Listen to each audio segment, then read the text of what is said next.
বছর এর যাত্রাপথ পেরিয়ে আজকে সেই ছোট্ট চতুরঙ্গ আজ 48 বছরে পার হল। এই সংস্থার যাত্রা লগ্ন থেকে আমি এই সংস্থার সঙ্গে জড়িয়েছিলাম, সে অনেক বছর আগেকার কথা। আজকে এখানে বসে ভাবতে আশ্চর্য লাগছে যে সত্যি কি আমরা এই 48 বছরের দীর্ঘ পথ পেরিয়ে এখানে সত্যি কি বসে আছি, ভাবছি এই মনে মনে। এখানকার এখন যারা নতুন প্রজন্মরা আছে, শিক্ষক শিক্ষিকারা যারা আছে, ভালো লাগছে তাদেরকে দেখে যে আগামী দিন চতুরঙ্গ আরও দীর্ঘ পথ পরিকল্পনা করতে পারবে বলে আমি বিশ্বাস করি। এই দীর্ঘ ইতিহাসের মধ্যে যদিও চতুরঙ্গের ইতিহাস থেকেছি কিছুটা আবেগ, তার সঙ্গে সবচেয়ে বড় একটি কথা যেটা আকাঙ্ক্ষা বা ইচ্ছা, চতুরঙ্গের মঞ্চ যাতে আমাদের সবের শেষ মঞ্চ হয়। আমিও এই পথের সহযোদ্ধা হিসাবে সেটাই কামনা করি। আগামী 2 বছর পরে চতুরঙ্গ যে তার অর্ধশতবর্ষ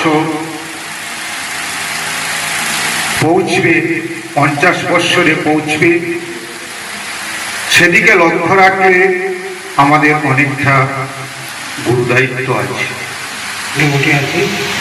চতুরঙ্গের কার্যকলাপ এবং কার্য পদ্ধতি সম্পর্কে আমি বাইরে থাকা অবস্থাতেও সম্পৃক্ত ছিলাম, জানতাম। জানার কারণটা হলো, আমি তো বাড়িতে আসতাম বছরে একবার দুবার। চতুরঙ্গে মোটামুটি প্রথম থেকেই আমি এটার সাথে মোটামুটি জড়িত ছিলাম। প্রথমেই আমি সবাই প্রতি কৃতজ্ঞতা জ্ঞাপন করছি। ছোট্ট পরিসরে হলেও আমরা 3 নভেম্বরটা এখনো উদযাপন করতে পারছি। গান বাজনা নাটক নিয়ে আমরা পাড়ি দিয়েছি। আমাদের ভাগ্য ভালো ছিল, আমরা সলিল পাল চৌধুরীকে পেয়েছি। সলিল পাল চৌধুরীর যে কাজ উনি করে গেছেন, সেই কাজের ফসল হিসেবে এখনো কিন্তু আমাদের চতুরঙ্গ চলছে। আমাদের গুরু সলিল পাল চৌধুরী বলে গিয়েছিলেন, আমরা সাংস্কৃতিক কর্মী, নাট্যকর্মী, আমরা কোনো শিল্পী নই। তো সেই ওনার পথ অনুসরণ করে আমরা পথ চলার চেষ্টায় আছি, যুদ্ধ চালিয়ে যাচ্ছি, যাতে আগামী দিন সুন্দর সুষ্ঠুভাবে আবারও গড়ে তুলতে পারি। আপনারা বড়রা যারা আছেন আশীর্বাদ করবেন এবং আপনাদের পরামর্শ এইভাবে দিতে থাকবেন, এটাই আশা রাখি।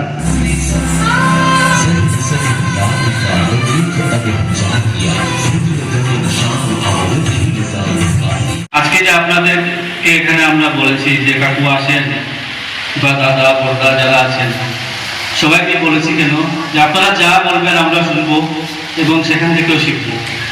তো সেই যে লার্নিং একটা প্রসেস, লার্নিং ইজ মানে কি বলবো সেটা সবাই জানেন, কিন্তু আমি সেই প্রসেসকে ভালোবাসি।